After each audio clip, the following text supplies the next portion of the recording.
Hiro a le blues. Thomas a une grande qualité, il est toujours de bonne humeur. Personne sur Chicalor ne se rappelle l'avoir vu grognon une seule fois.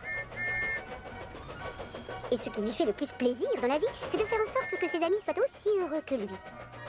Ce matin-là, Thomas débarque à la gare des 4 vents. Il y retrouve Percy et le vieux Hiro. Tiens, bonjour Percy. Oh, bonjour Thomas. Je dois me dépêcher. Le courrier passe avant tout. Et toi, comment ça va, Hiro? Bizarre, Hiro ne répond pas. Thomas refait un essai. J'ai dit, comment tu vas, Hiro? Ce n'est pas la grande forme. Tout va très bien, Thomas. Oh, le menteur. Je trouve que tu as l'air triste pourtant. Qui, moi, vraiment Peut-être un petit peu, j'avoue. Hiro démarre doucement et quitte la gare sans donner plus d'explications.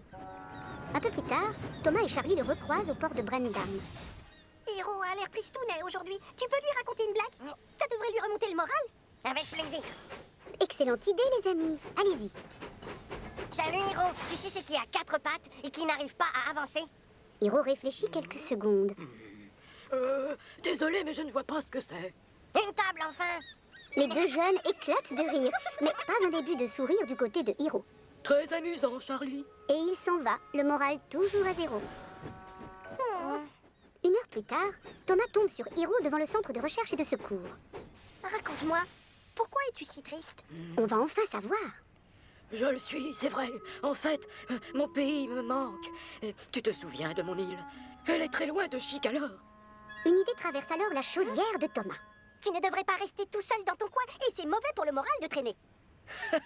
Mais je suis une vieille locomotive. Et moi, ça me plaît de rouler tranquillement. Non, Hiro, c'est pour ça que tu déprimes. Et je sais comment te remonter le moral. Viens, suis-moi. Et hop, les voilà partis. Vous reconnaissez ce tunnel, les amis? C'est celui qui mène à l'île de Brume. Thomas ne supporte pas de voir son vieux copain malheureux. Il est persuadé d'avoir la bonne solution pour lui redonner le sourire. Pour commencer, il l'emmène voir le tunnel de l'Arbre Creux. La visite peut commencer. Des oiseaux viennent leur souhaiter la bienvenue en chantant. Et ça plaît à Hiro. Tu les entends, Thomas? C'est joli. Thomas se moque complètement des oiseaux. Allez, appuie fort sur tes pistons. Je connais un truc que tu vas adorer. Thomas et Hiro traversent le tunnel à fond les wagons. À la sortie, ils ont les joues toutes rouges. Mais Hiro n'a pas l'air d'avoir aimé la visite. Je peux me promener tranquillement maintenant? Il y a beaucoup de choses à voir ici. Non, pas question. J'ai une autre idée pour te remonter le moral, alors suis-moi. Hiro n'a pas tellement le choix et c'est à contre-cœur qu'il redémarre. Thomas l'emmène au sommet d'une colline. La vue est drôlement jolie de là-haut. Ah, enfin un sourire. Regarde, Thomas. On voit la mer. Mais Thomas se moque complètement de la mer. Fais bouillir ta chaudière, Hiro. Je connais un truc qui te plaira. Thomas emmène Hiro jouer aux montagnes russes sur la colline. S'il y en a un qui s'amuse beaucoup, l'autre fait la tête derrière.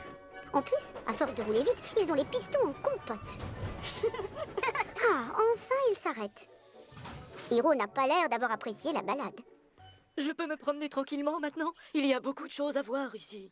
Ah non, pas question. J'ai une autre idée pour te distraire. Oh. Et cette fois-ci, je suis certain que ça va te faire plaisir.